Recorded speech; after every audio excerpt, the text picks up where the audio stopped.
Welcome to Mehta PG college. तो हमारी spectroscopy की सीरीज़ चल रही है जिसके अंदर हम एनएमआर स्पेक्ट्रोस्कोपी का टॉपिक्स ले रहे थे। एनएमआर स्पेक्ट्रोस्कोपी के अंदर आज हम पढ़ेंगे हमारे केमिकल शिफ्ट के बारे में। देखो, इससे प्रीवियस लेक्चर में अगर बात करो तो हाँ, केमिकल शिफ्ट हम पढ़ चुके हैं, लेकिन वहाँ पे हमने ये पढ़ा था कि वो होता क्या है, किस तरीके से रिलेट करता है, उसके इफेक्टर्स क्या क्या होते हैं। हमने बहुत सारी चीज़ें वहाँ पे देख ली थी। आज जो है हम वो ये पढ़ेंगे कि हम उनकी वैल्यूज़ को कैसे कैलकुलेट कर सकते हैं। ठीक है कि भाई ग्रुप, अगर हमने कोई भी डी शील्डिंग ग्रुप लगाया है या हमने कोई शील्डिंग ग्रुप लगाया तो उसका इफ़ेक्ट उसके ऊपर क्या पड़ेगा, उस बिहाफ पे हमें वो चीज़ें देखनी है। ठीक है, तो देखो सबसे पहले तो आज का जो टॉपिक है वो डाल लेते हैं। सबसे पहले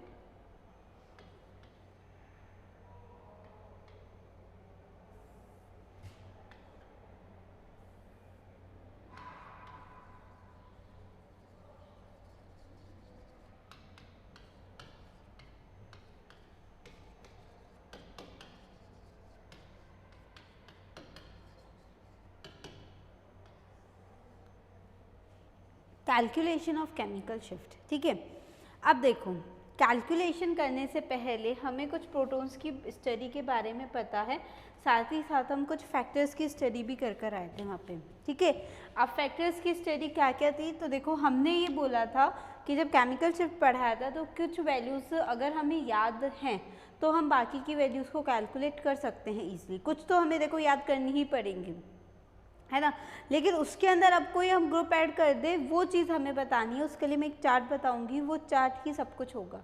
ठीक है, देखो क्या करना है, हमें सिर्फ इतना ध्यान रखना है, CH3 कैसा है हमारा, sp3 कार्बन है। ठीक है, तो जो उसकी डेल की वैल्यू होती है वो कितनी होगी, वो भी किसके अंदर, ppm के अंदर। ठीक है, किस में हम बात कर रहे हैं, ppm में। वो कितनी होगी, 0.9, 1 डिग्री के लिए। अगर 2 डिग्री की बात करोगे तो 2 डिग्री के लिए जो वैल्यू आती है वो आती है हमारी 1.3। ठीक है, 3 डिग्री की अगर बात करोगे तो आता है 1.7। अब बात करें CH टाइप का प्रोटॉन आ जाए हमारे पास, कैसा, sp2। तो sp2 के लिए जो वैल्यू आती है वो आती है हमारी 426 ppm। उसके बाद आ जाए हमारे पास ट्रिपल बॉन्ड। ट्रिपल बॉन्ड मतलब sp की जो वैल्यू आती है वो आती है हमारी 223। ठीक है, उसके बाद एक और अब हमारा बचा है हमारा बेंजीन। अगर बेंजीन के प्रोटॉन की बात करोगे तो ये आता है हमारा 829। ठीक है, तो ये तो हमें याद करना ही करना है। ठीक है, इसके बिना हम कुछ नहीं कर सकते, ये कुछ वैल्यूज़ हमें याद होनी चाहिए। अब नहीं याद है, क्या करें, तो देखो ये सारी वैल्यूज़ अप्रॉक्सीमेट, ऐसा नहीं है कि सबको पूरी पूरी याद होंगी, मैं भी मानती हूँ, लेकिन कुछ अप्रॉक्सीमेशन के अलॉन्ग तो हमें याद हो ही सकती है। कि सपोज तुम्हें ये पता है कि 1 डिग्री एंड sp3 है। अब देखो फैक्टर्स को भी कोरिलेट करो। फैक्टर्स क्या कहते थे कि अगर हम इंडक्टिव इलेक्ट्रॉनिक इफेक्ट ले रहे थे जिसमें हमने बोला था कि डोनेटिंग हो या विड्रॉइंग हो, अगर विड्रॉइंग हो रहा था तो डी शील्डिंग इफेक्ट आ रहा था। अब डी शील्डिंग में हम जानते हैं कि अगर हमारा, यहाँ पे मैं ये भी लिख देती हूँ, अगर शील्डिंग इफेक्ट होता है तो डेल की वैल्यू डिक्रीज करती है, और अगर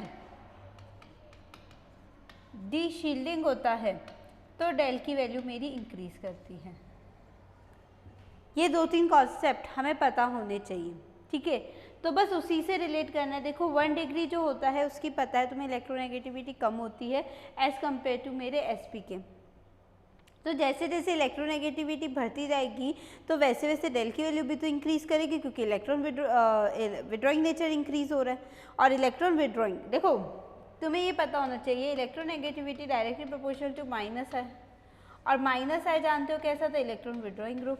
और इलेक्ट्रॉन विड्रॉइंग ग्रुप कैसा इफेक्ट दे रहा था हमें, डी शील्डिंग का। डी शील्डिंग इसका मतलब डेल इंक्रीज। तो अब तुम देख सकते हो यहाँ पे कि हमारा यहाँ पे क्या कॉन्सेप्ट लगा है। कॉन्सेप्ट ये लगा है, देखो sp3 है 0.9। ठीक है, अब 0.9 के बाद तुमने 2 डिग्री और 3 डिग्री को तो चलो थोड़ा सा याद करना पड़ेगा, 1.3 या 1.7 है। ठीक है, इंक्रीज ही हो रहा है ना। उसके बाद sp2 sp2 तुमने 4 to 6 बोला। अब यहाँ पे तुम्हें ये मालूम होना चाहिए कि मैम यहाँ पे हमारा फैक्टर लगा था, फैक्टर कौन सा लगा था मेरा, यहाँ पे फील्ड इफेक्ट लगा था, ठीक है, मैग्नेटिक आइसोट्रोपिक इफेक्ट जो हमने पढ़ा था वो लगा था। वो क्या बोला था कि अगर मेरा जो शील्डिंग आ रही है वो बाहर आ रही है कोन के, तो वो मेरा बहुत ज़्यादा डी शील्डिंग ग्रुप होता है, इसी वजह से 4 to 6 आती थी। नहीं याद आ रहा है तो हमने इसी तरीके से कुछ बात की थी।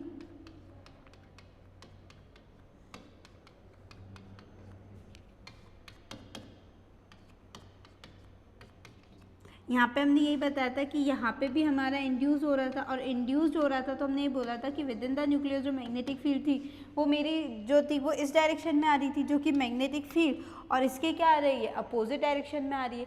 अब जैसे ही ये अपोजिट डायरेक्शन में आ रही है, इसका मतलब मेरा जो डेल की वैल्यू है वो डिक्रीज कर रही है।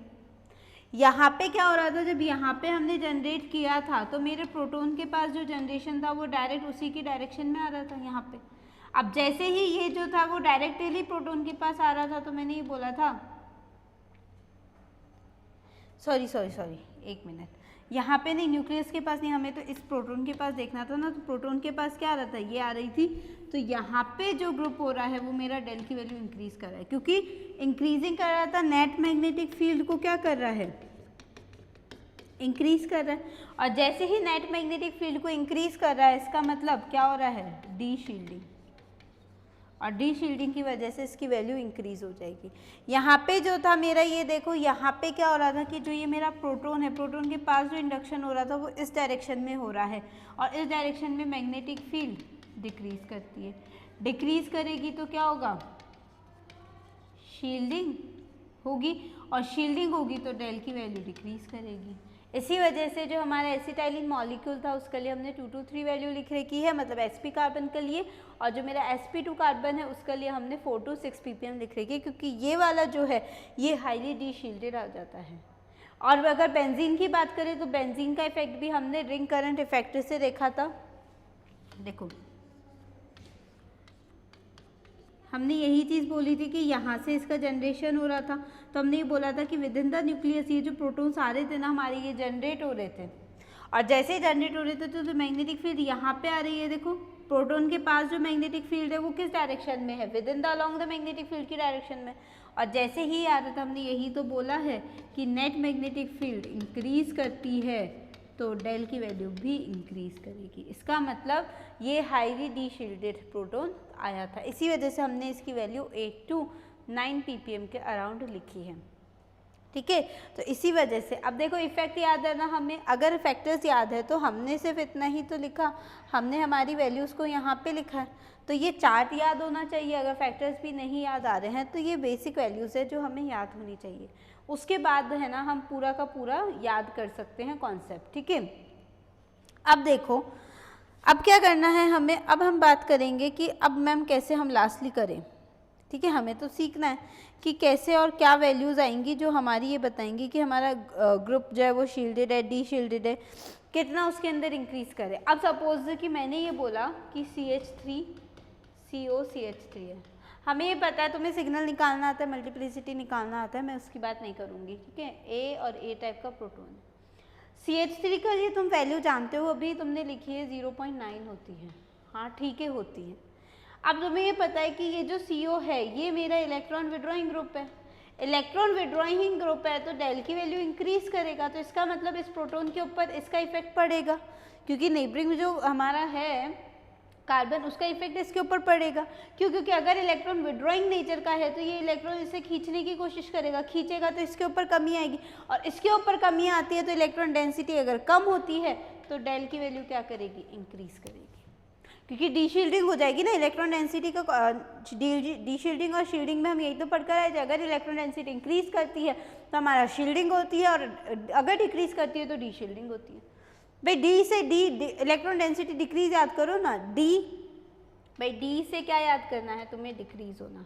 डिक्रीज किस में आ रहा है, इलेक्ट्रॉन डेंसिटी में आ रहा है, ठीक है। अब मैंने ये बोला कि हाँ डेल जो है वो मेरा इंक्रीज करेगा, लेकिन कितने से इंक्रीज करेगा वो भी तो जानना है हमें। तो कई बार क्या होता है कि क्वेश्चन में यही पूछ लिया जाता है कि जो मेरा डेल है वो कितने से इंक्रीज़ करेगा। अब हमें जब ये चीज़ निकालनी है कि कितने से इंक्रीज़ करेगा, तो उसके लिए क्या होना चाहिए, हमें कुछ वैल्यूज़ याद होनी चाहिए। मुझे नहीं पता ये कितना इफेक्ट लगाएगा, तो इसका कुछ ना कुछ इफेक्ट लगेगा, इसका मतलब 0.9 से कुछ ना कुछ इंक्रीमेंट आएगा। कितना इंक्रीमेंट आएगा अब हमें वो देखना है केवल, ठीक है। तो हमें कुछ नहीं करना, हमें यहाँ पे लिखना है कुछ हमारे डीशील्डिंग ग्रुप्स के बारे में स्टडी करनी है। और अब मैं एक चार्ट बना देती हूँ, वो चार्ट हमें यहाँ पे याद करना है बस, ठीक है। डोनेटिंग है, विड्रॉइंग, कुछ भी तरीके का ग्रुप आ सकता है। एक आ जाएगा हमारा वीक और एक आ जाएगा हमारा स्ट्रॉन्ग, ठीक है। डेल का जो इंक्रीज है,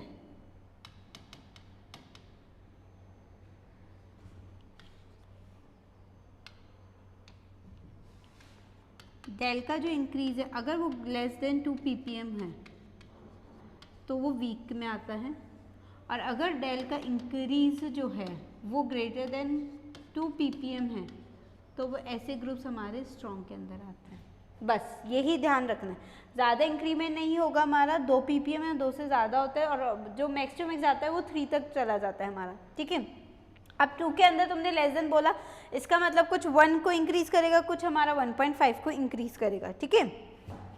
तो देखो लेस देन बोला है ना तुमने, तो लेस देन में क्या लिखोगे, डेल इंक्रीज बाय 1 ppm और del increase is equals to 1.5 ppm। बस यही याद रखना है। अब मैं इसके अंदर ना एग्जाम्पल लिख देते हैं कि कौन कौन से एग्जाम्पल आएंगे, वो एग्जाम्पल हमें ध्यान रखना है।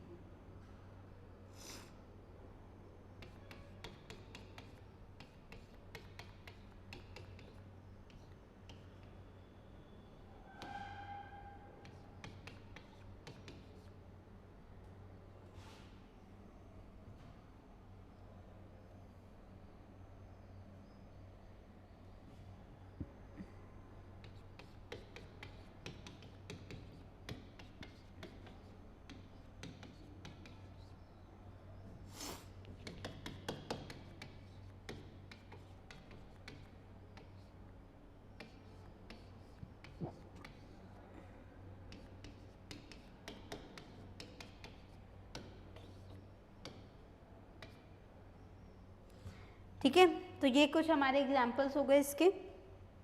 अब इसमें से हम ये मार्क कर देते हैं कौन कौन से इंपॉर्टेंट है। देखो एल्कीन आ सकता है, एल्काइन आ सकता है। हाँ, अब तुम बोलोगे मैम एल्कीन और एल्काइन की वैल्यू तो अभी आपने बता दी।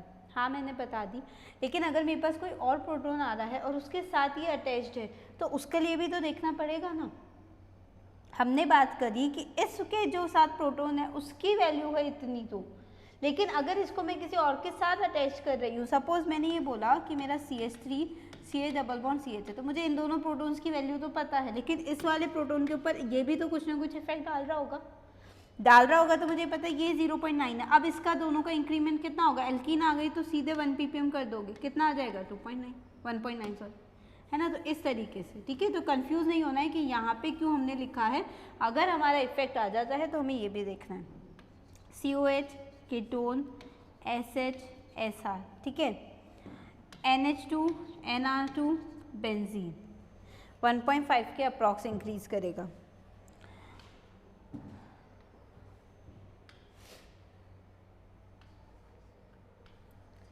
इसमें आएगा डेल इंक्रीज या तो इक्वल हो किसके 2 ppm के, या फिर डेल इंक्रीज कितना हो हमारा 3 ppm के। अब देखो ये केवल अप्रॉक्सीमेटेड डेटा है ताकि हम थोड़ा सा कन्वीनियंटली हो जाए, हम निकाल सके, क्योंकि ये सारी चीज़ें क्या है, देखो हमारे लिए प्रैक्टिकल वैल्यूज़ है। अब प्रैक्टिकल है ना, तो हमें इसलिए इतना ज़्यादा नहीं ध्यान देना है कि भाई कितना है, हमें सिर्फ अप्रॉक्सीमेट डेटा याद करते हैं। इसी वजह से ये चार्ट बनाया गया है कि हमें थोड़ा बहुत क्या हो, हमें ध्यान हो, ठीक है। अब 2 ppm की बात करोगे तो कितना आएगा हमारे पास, यहाँ पे जो फंक्शनल ग्रुप आएंगे वो आएंगे हमारे OH F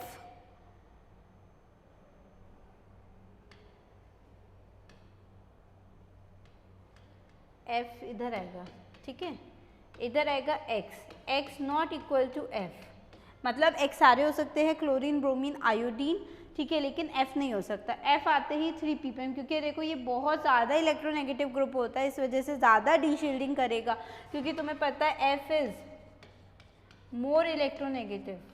सबसे ज़्यादा इलेक्ट्रोनेगेटिव जो होता है ना वो केवल और केवल F ही होता है, ठीक है, पीरियोडिक टेबल में। तो इस वजह से ये जो है लास्टली कितना इंक्रीज़ करेगा, 3 ppm के अराउंड इंक्रीज़ करेगा। उसके बाद इसके अंदर OR, मतलब देखो 1 मिनट में और लिख देती हूँ, NO2OCOR।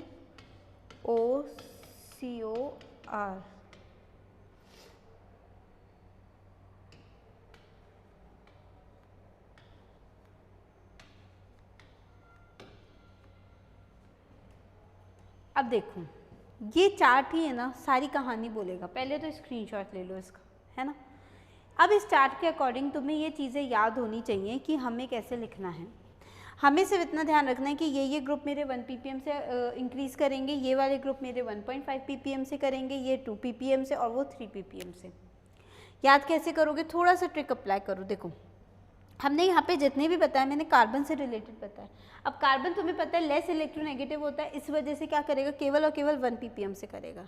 उसके बाद थोड़ा सा हमारा नाइट्रोजन जो है वो इलेक्ट्रोनेगेटिव के साथ आता है, और उसी के साथ बेंजीन एक हल्का सा जो है वो इसका ड्रॉबैक आ जाएगा कि भाई वो कार्बन होता है, लेकिन तुम्हें पता है क्योंकि बेंजीन बहुत ज़्यादा डीशील्डेड है तो हल्का सा इसको इंक्रीज़ करेगा कार्बन से, और कार्बन से कितना इंक्रीज़ कर रहा है, 1.5 ppm के अराउंड। तो हमें ये चीज़ याद हो जाएगी कि भाई नाइट्रोजन वाले सारे कंपाउंड्स आ जाएंगे, बेंजीन आ जाएगा हमारा, ठीक है। अब 2 ppm की बात करो तो देखो क्या करते हो तुम, FON लिखते हो ना। अब देखो FON बस ऐसे याद रखना है हमें, ठीक है। फ्लोरीन सबसे ज़्यादा electronegative, then oxygen and then nitrogen.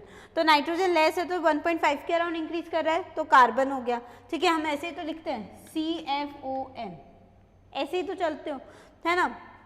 Carbon 1 minute, हाँ 6 7, तो कार्बन लेस इलेक्ट्रोनेगेटिव, लेकिन fluorine then oxygen and then nitrogen, ठीक है।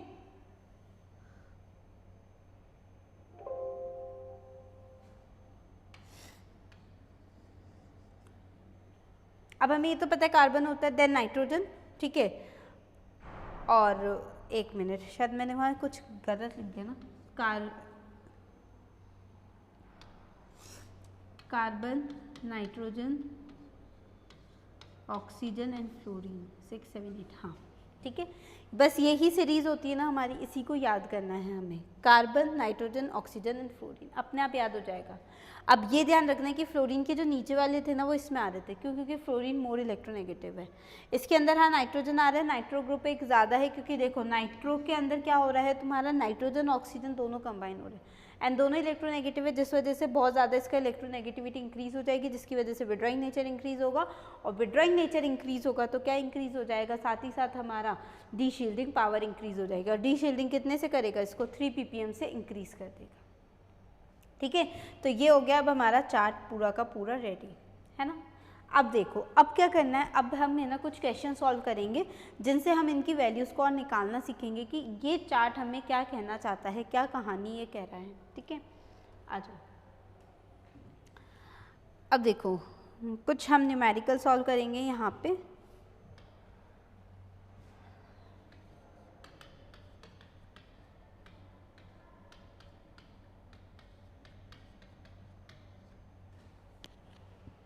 ठीक है। अब देखो यहाँ पे हमें पता है, पहले सबसे पहले तो ये बताओ कि कितने सिग्नल आएंगे, ए है और बी टाइप का है। अब हमें इन सिग्नल्स के लिए मुझे डेल की वैल्यू कंपेयर करनी है, डेल कंपेयर करना है, ठीक है। पहला तो ये क्वेश्चन है एंड डेल कैलकुलेट करना है,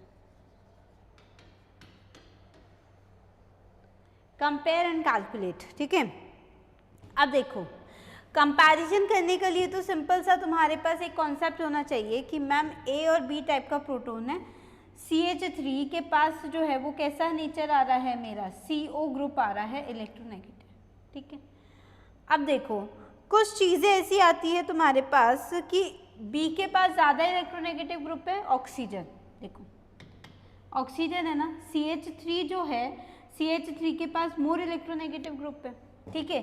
मोर इलेक्ट्रोनेगेटिव ग्रुप है, इसका मतलब डेल क्या करेगा, इसका ज़्यादा इंक्रीज करेगा एज कम्पेयर टू इसके। तो अगर इसका है तो डेल बी का प्रोटॉन ज़्यादा है as compare to del A.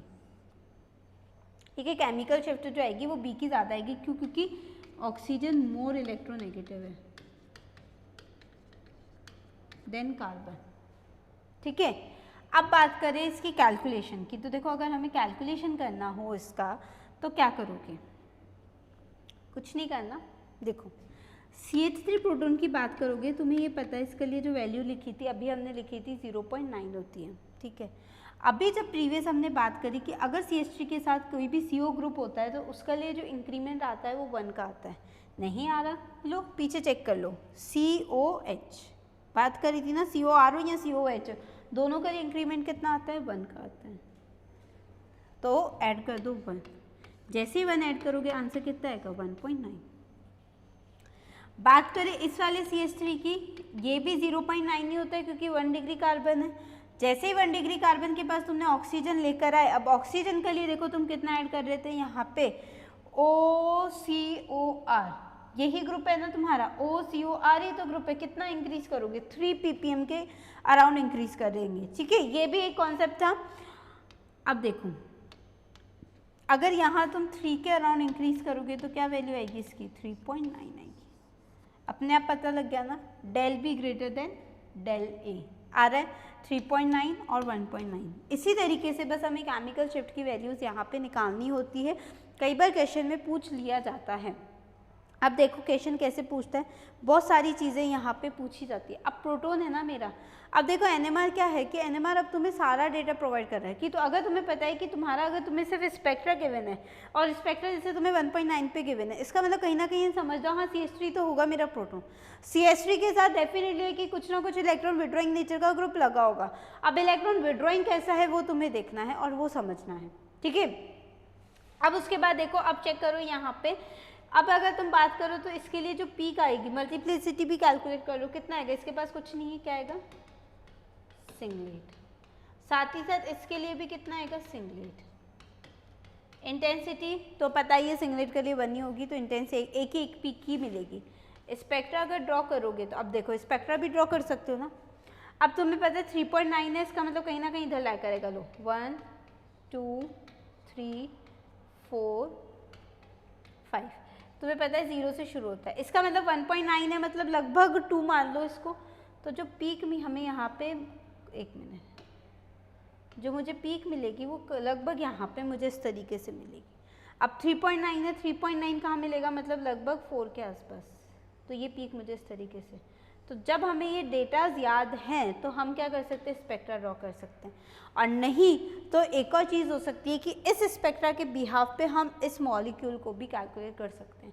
केवल स्पेक्ट्रा गिवन होगा, मॉलिक्यूलर फार्मूला गिवन होगा, इसकी भी एक लेक्चर लेंगे हम जहाँ पे हम बहुत सारे क्वेश्चंस लेकर आएंगे स्पेक्ट्रा वाले, जहाँ पे हम क्या करेंगे, केवल और केवल मॉलिक्यूलर फार्मूला लिखेंगे और उसके बाद जो है ना वो स्पेक्ट्रा गिवन होगा और उसके बाद इसका ये जो स्ट्रक्चरल फॉर्मूला है ये निकालेंगे हम। ठीक है, तो अभी के लिए आज की क्लास में तो क्या हम डेल की वैल्यू निकालना सीख रहे हैं, तो केवल डेल ही सीखेंगे। तो अब तुम्हें इस चीज़ आई होप समझ आ चुकी होगी कि पूरे NMR के अंदर कैसे तुम बताओगे। अब तुम्हें इंटेंसिटी भी पता है, इंटेंसिटी देखो सिंगलेट की तो 1 आती है तो तुम इस वजह से इंटेंस बना सकते हो। अगर गलती से ट्रिपलेट आ जाता तो तुम्हें पता है कि 1:3:1 के अंदर तुम्हें वो ड्रॉ करना है, तो वो भी तुम्हें पता है। तो अब तुम्हें इंटेंसिटी भी पता है, तुम्हें मल्टीप्लिसिटी भी पता है, तुम्हें केमिकल शिफ्ट भी निकालना आता है, कंपेयर करना भी आता है और साथ ही साथ कैलकुलेट करना भी आता है। चारों चीज़ें ये हमारी हो गई हैं यहाँ पे। ठीक है, अब हम सिर्फ क्वेश्चंस की प्रैक्टिस करेंगे यहाँ पे। CH3 CO CH2 and CH3। अब देखो यहाँ पे सबसे पहले हम बात करेंगे सिग्नल की, ABC। 3 टाइप के सिग्नल हमारे पास यहाँ पे मौजूद है। ठीक है, बात करें कंपैरिजन की तो देखो A के पास क्या है, इलेक्ट्रोनेगेटिव ग्रुप है, तो इसका मतलब इसका डेल तो सबसे ज़्यादा है। CH3 के लिए तुम्हें डेल की वैल्यू पता है कि CH3 1 डिग्री है, डेल की वैल्यू कम होती है इसके लिए एज कम्पेयर टू मेरा CH2 2.3 होता है। अब CH2 के पास भी मेरा इलेक्ट्रोनेगेटिव ग्रुप है या नहीं है? तो अब मुझे बताओ कि सबसे ज़्यादा किसका होगा। तुम्हें पता है 2 डिग्री का पहले ही ज़्यादा है और उसके बाद ये है, तो इसका ऑर्बिटल जो है वो सबसे ज़्यादा इंक्रीज कर जाएगा और इसका डेल डिक्रीज कर जाएगा। तो जो ऑर्डर आएगा वो क्या आएगा, डेल बी, डेल ए और डेल सी, यही ऑर्डर आएगा ना। क्योंकि देखो 2 डिग्री के लिए अभी तुमने बात करी, 2 डिग्री के लिए कितनी होती है, 1.3 के आसपास तुम्हारी पीपीएम की वैल्यू होती है। अब 1.3 में भी CO आ रहा है, इलेक्ट्रोनेगेटिव ग्रुप आ रहा है तो और इंक्रीज करेगा। जबकि CH3 के लिए वैल्यू 0.9 होती है। 0.9 में तुम कुछ इंक्रीज भी कर दोगे तो इतना इंक्रीज तो नहीं होगा ना जितना 2 डिग्री कर रहा है। ठीक है, अब वैल्यू भी निकाल लेते हैं, कंपेयर तो मैंने करवा दी। ठीक है, वैल्यू देखो 0.9 और अभी तुमने देखा कि CO के लिए कितना इंक्रीज होता है, 1, कितना आएगा 1.9। अब बात करें मेरे CH2 के लिए, तो देखो CH2 के लिए कितनी होती है वैल्यू, 1.3 यही होती है। 1.3 में कितना ऐड करोगे, 1, क्योंकि इसके पास भी CO ग्रुप ही है, कितना आ जाएगा 2.3 और ये तो है मेरा कितना 0.9। इसके लिए हम कुछ भी ऐड नहीं करेंगे, किसी तरीके का कोई भी ग्रुप यहाँ पे प्रेजेंट नहीं है। वहाँ पे हम केवल डीशील्डिंग ग्रुप की बात ही कर रहे थे, तो डीशील्डिंग के अंदर स्ट्रॉन्ग हो सकता है या वीक हो सकता है। ठीक है, तो हम यहाँ पे ये बोलेंगे कि ये मेरा 0.9 ही रहेगा। अब तुम्हें समझ आ चुका होगा कि देख लो मैंने यही ऑर्डर लिखा है ना, डेल बी की सबसे ज़्यादा वैल्यू 2.3, देन 1.9 है और देन मेरे पास किसकी आ रही है, डेल सी की 0.9 आ रही है। अब देखो, अब इसका स्पेक्ट्रा ड्रॉ करते हैं, है ना। स्पेक्ट्रा अगर ड्रॉ करना हो तो सबसे पहले मुझे ये बताओ कि यहाँ पे जो CH3 है इसके लिए क्या आएगी, n+1, 2+1, इसका मतलब ट्रिपलेट। इसके लिए पीक क्या आएगी, क्वाड्रेट।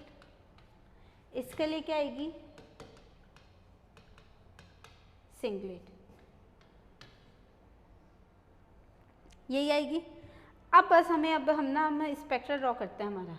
ठीक है, हमें पता है, हमें आता भी है, मुझे ये पता है ये मेरा स्टैंडर्ड 0 TMS स्केल है 1 2 3। अब ध्यान रखना जब भी स्पेक्ट्रा ड्रॉ करोगे ये चीज़ यहाँ पे होती है हमारी। ठीक है, विदिन कहाँ होगी हमारी, राइट हैंड साइड के ऊपर। आज तक हम लेफ्ट हैंड साइड के ऊपर बनाते आते जब हम ग्राफ प्लॉट कर रहे हैं, लेकिन यहाँ से हम ये चीज़ बता रहे हैं। और अगर तुम यहाँ से लेते हो तो 0 से 10 जाता है, वो कौन सी होती है, टाउ स्केल होती है हमारी। तो अभी हम बात करेंगे किसकी, डेल स्केल की, इसीलिए हमने यहाँ से शुरू किया। तो 1 2 3 4 5, ठीक है, 10 तक होती है, कोई बात नहीं। अभी हमें केवल स्पेक्ट्रा ड्रॉ करना है। अब देखो जब तुम स्पेक्ट्रा ड्रॉ करोगे तो सबसे पहले डी शील्डिंग कौन सा है तुम्हारा, 2.3 वाला। 2.3 कहीं ना कहीं इसके बीच के अंदर लाई करेगा, करेगा ही नहीं करेगा, एक मिनट।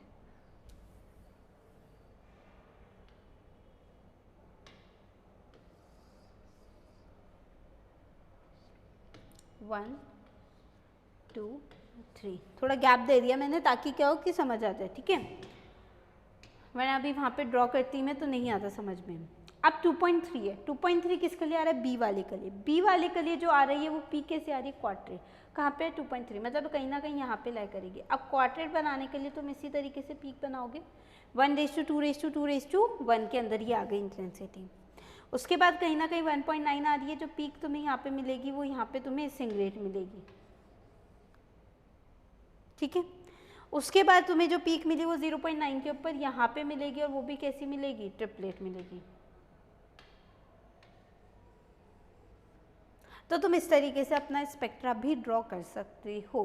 ठीक है, अब मुझे लगता है अब चीज़ें बहुत अच्छे से क्लियर हो गई होंगी कि हम कैसे कर सकते हैं। अब तुम्हें स्पेक्ट्रा गिवन होगा तो तुम नहीं निकाल सकते कि हाँ ठीक है 1 है, ट्रिपलेट आ रही है, इसका मतलब ट्रिपलेट किसके लिए आ सकती है, मेरा मेथाइलिन प्रोटोन की वजह से, CH2 की वजह से, इसका मतलब कहीं ना कहीं मेरा CH2 तो होगा। क्वाड्रेट किसकी वजह से आ सकती है, मिथाइल प्रोटोन की वजह से आ सकता है। तो ऐसे हमें चीज़ को इंटरप्रेट करना होगा, और प्रैक्टिकल में भी हमारे पास ऐसे क्वेश्चंस आते हैं NMR के, जहाँ पे हम इस तरीके के स्पेक्ट्रा की स्टडी करते हैं। ठीक है, अब बात करते हैं हमारे नेक्स्ट क्वेश्चन की।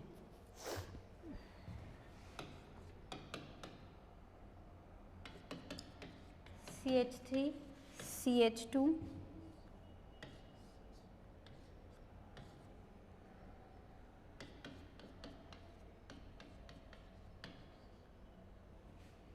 ठीक है, अब प्रोटॉन की बात करें तो देखो कितने सिग्नल यहाँ पे हमें मिलेंगे। देखो बता के नहीं देगा तुम्हें कि कितने सिग्नल है, ये तुम्हें पता होना चाहिए। इसका जो अगर तुम सिग्नल की बात करोगे तो देखो A B, ठीक है, 2 टाइप के प्रोटॉन है, दोनों के लिए कुछ ना कुछ शिफ्ट अलग जाएगी मेरी। C डी और ये ई, ऑर्थो और पैरा भी तो आएगा, ठीक है, क्यों, क्योंकि CO ग्रुप है यहाँ पे, ठीक है। अब देखो, अब CH3 है, इसके लिए वैल्यू तुम्हें पता है 0.9 होती है, ठीक है। CH2 के लिए कितनी वैल्यू होती है तुम्हें ये पता होना चाहिए। CH2 मेरा 2 डिग्री आ गया, 2 डिग्री के लिए जो वैल्यू होती है वो मेरी 1.3 होती है। अब मैंने अभी कहा था कि अगर इसके साथ बेंजीन अटैच है, इसका मतलब बेंजीन का कहीं ना कहीं कुछ ना कुछ इफेक्ट लग रहा होगा, और वो इफेक्ट कितना डाल रहा था, ये 1.5 के अराउंड, तो क्या वैल्यू आ जाएगी इसकी 2.8, ठीक है। अब इसके बाद देखो मेरा कौन सा प्रोटोन है, CH3, इसके लिए भी 0.9 होता है, 0.9 के ऊपर CO है, CO के लिए कितना इंक्रीज करोगे 1, कितना आ जाएगा मेरा 1.9। आगे यहाँ तक बात, 3 प्रोटोन का तो निकल गया। अब कंपेयर करना है डेल को, लेकिन 2 और बचे हैं। अब मुझे ये बताओ HD और HE, HD और HE की अगर बात करोगे तो मुझे ये बताओ कि HE के लिए जो प्रोटोन है, ठीक है, इसकी वैल्यू जो होती है वो लगभग कितनी होती है, 8 ppm के अराउंड मान लेते हैं अभी हम, ठीक है, कि मेरी 8 ppm है। अब देखो 8 के अंदर यहाँ पे किसका इफेक्ट लग रहा है, इलेक्ट्रोनेगेटिव ग्रुप का, कितना ऐड करोगे +1, कितना हो जाएगा 9। यहाँ पे किसका इफेक्ट लग रहा है, मेरा +I का, इसका मतलब ये एज इट इज मेरा रहना है कितना 8 ppm के आसपास, तो 8 और ये, तो डेल E की वैल्यू सबसे ज़्यादा होगी, फिर डेल D आ जाएगा मेरा, उसके बाद क्या आ जाएगा डेल B, डेल B के बाद वैल्यू आ जाएगी डेल C की, और उसके बाद आ जाएगा डेल A। तो ये जो है वो मेरा ऑर्डर हो जाएगा del E, del D, del B, del C और डेल A।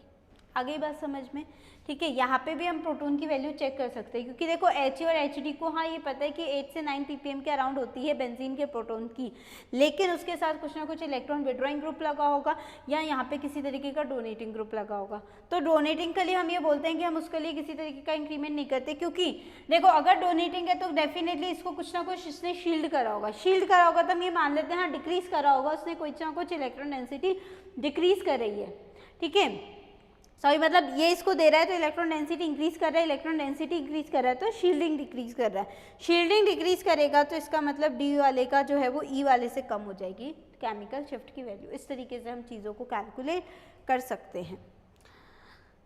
नेक्स्ट क्वेश्चन देखते हैं।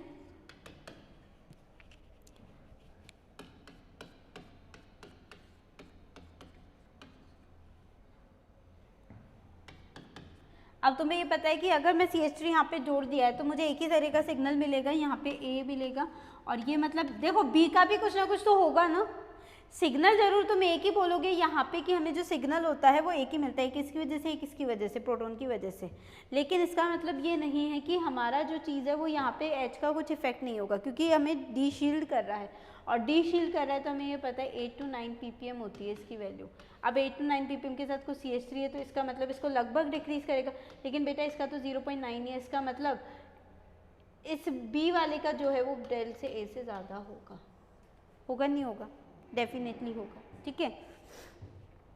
अब नेक्स्ट क्वेश्चन और बात कर लेते हैं हम। नेक्स्ट क्वेश्चन की अगर बात करोगे तो COCH3, अब डेफिनेटली कि तुम्हारे पास क्या होगा, इसका भी कुछ ना कुछ सिग्नल होगा, इसका और इसका तो डेफिनेटली सी बात है कि बेंजीन वाले का देखो ज़्यादा ही होना है, भले ये क्या कर रहा है, मैं विड्रॉइंग कर रहा है। अब तुम विड्रॉइंग में भी देखोगे ना तो 8 to 9 के अंदर भी 1 से इंक्रीज करेगा, और जैसे ही 1 से इंक्रीज करेगा तो डेल CH3 का प्रोटॉन तो 0.9 के ऊपर लाई करेगा, तो डेफिनेटली इसकी वैल्यू आएगी। तो जो इस वाले की वैल्यू है वो अप्रॉक्सीमेटली कितनी आ जाएगी, 9.2 के आसपास मान लो, ठीक है, मतलब 1 से इंक्रीज करोगे तो अब लगभग 9.2 के आसपास हम ये मान सकते हैं। तो इस तरीके से हम हमारा डेटा को कैलकुलेट कर सकते हैं। आई होप कि चीज़ें अब समझ आ गई होंगी, और साथ ही साथ हमारा यहाँ पे केमिकल शिफ्ट का जो टॉपिक है आज हम उसको बाइंड अप करते हैं। हमने बहुत सारी चीज़ें पढ़ ली है, नेक्स्ट लेक्चर के अंदर हम इसके NMR स्पेक्ट्रा के साथ कुछ और टॉपिक्स लेकर आएंगे, ताकि उससे हम मॉलिक्यूलर फॉर्मूले से उसका स्ट्रक्चर बनाना सीखेंगे, ठीक है। तो उससे थैंक यू।